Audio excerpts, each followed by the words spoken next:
Hey guys, welcome to our channel. In this video I'm going to show you how to add voiceovers and sound effects in your video by using CapCut app. Let's start. At first you have to open your CapCut app. Now select a photo or video that you want to add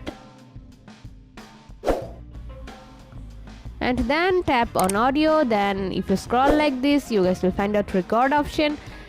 From here you guys can record your voice and you guys can put your voice in the video.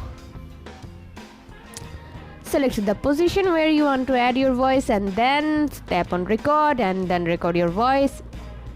In here you guys will find out sound effects.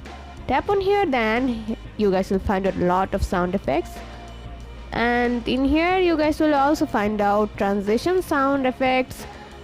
And then if you tap on audio effects, you guys will find out a lot of audio effects here.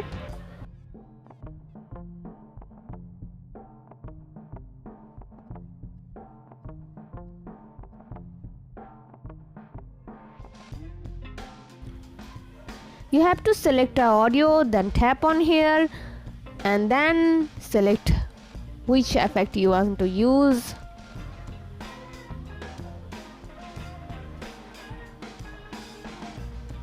Now you guys will find out text to audio option. If you tap on here, then you guys can add text and then it will generate your text into a voice. You guys will find out a lot of options from here, and now you guys can also record yourself from here. You guys can put the audio and voice effects where you want to add in your timeline like this and then watch your video. So this is how you guys can add voiceovers and sound effects in your video by using CapCut app. See how easy it is? We put lots of effort every day through videos to make your life better. If it helps, please subscribe and like. Until next time, bye bye.